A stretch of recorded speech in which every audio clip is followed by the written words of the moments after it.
name is Victoria Coffman, and I'm from Fayetteville, Arkansas. So I've been to Crystal Bridges plenty of times, but this time I chose to focus on Andy Warhol. According to Crystal Bridges, Andy Warhol, born Andrew Warhol in Pittsburgh in 1928, studied at Carnegie Institute of Technology. Warhol played a major role in the pop art movement in the United States. It all began with his Campbell Soup Cans painting he exhibited at the Ferris Gallery in 1962.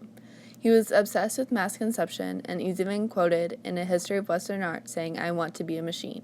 To create his paintings of soup cans, Coke bottles, and green stamps, he used the innovative method of using an enlarged image and silk screening on the canvas. I chose Warhol's Coca-Cola 3 painting because it marks a turning point in his career, because this painting is what made him turn toward pop art. Coca-Cola 3 is considered to be one of the most important works by Warhol. Then and now, Coca-Cola is one of the most recognized brands in the world.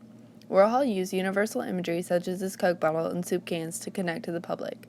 According to Crystal Bridges, Warhol made the statement, "What's great about this country is that America started the traditions where the richest consumers buy essentially the same things as the poorest."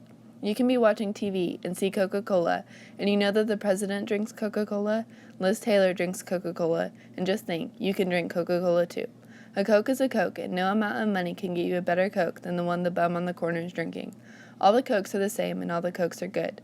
Liz Taylor knows it, the president knows it, and the bum knows it, and you know it. This quote demonstrates how Warhol used this painting to reflect on the equality between classes and how we all can be connected through something as simple as a Coke. Warhol's achromatic Coca-Cola is a human-scale painting of the iconic contour Coke bottle in black and white with the cursive Coca-Cola logo beside it. Warhol's medium for Coca-Cola 3 is casing on canvas. The fact that this is painted in black and white, unlike his green Coca-Cola bottles, creates a sleeker, dramatic quality. The bottle's outline is thick, making it harsher, but it's also slightly curved to give it the realistic shape of the glass bottle. The inside is curved as well to create a rounded three-dimensional shape. The white is also used to highlight the curves of the bottle. When thinking about the underlying messages Warhol was trying to convey with the Coke, the methodology that fits best with his painting is psychoanalysis. Psychoanalysis deals with imagery, history, and creativity, and this painting embodies all of those aspects of art. This isn't just a painting of a Coke bottle. He wanted it to evoke a feeling of equality between the viewers of the painting. Psychoanalysis plays on human motivations and their behavior. Equality and mass consumerism are both important motivations in our behavior.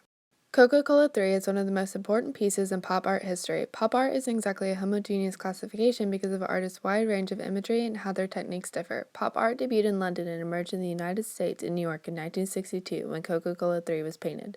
In England, Richard Hamilton's collage This Is Tomorrow inspired the term pop. The imagery of pop art is derived from commercial sources, the mass media, and everyday life. Warhol became a central figure in the pop art movement in the United States, but it really started with Jasper Johns and Robert Rauschenberg. Johns is known for his constant theme of the boundary between everyday objects and the work of art. Johns' most recognizable pieces are his American flag pieces, where he combines abstract expressionism and pop art.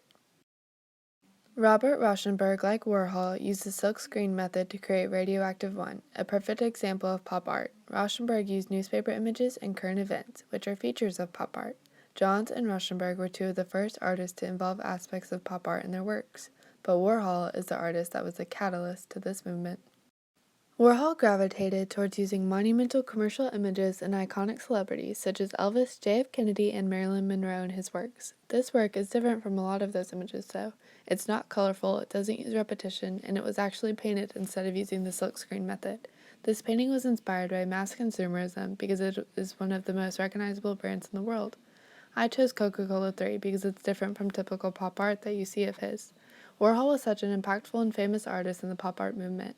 Pop art has a lot of mixed opinions, but to me it's very impactful and different from typical art. It takes everyday things made popular by mass culture and creates something unique with it. What sold me on the painting is the reason behind it. I love the quote by Warhol about all Cokes being the same and that the richest person will be drinking the same Coke as the poorer person. Although this painting has great monetary value, its value goes beyond that. Warhol is one of the most well-known artists of the 20th century. This painting depicts his society and what was going on during his time, and it is a part of the start of Warhol's career.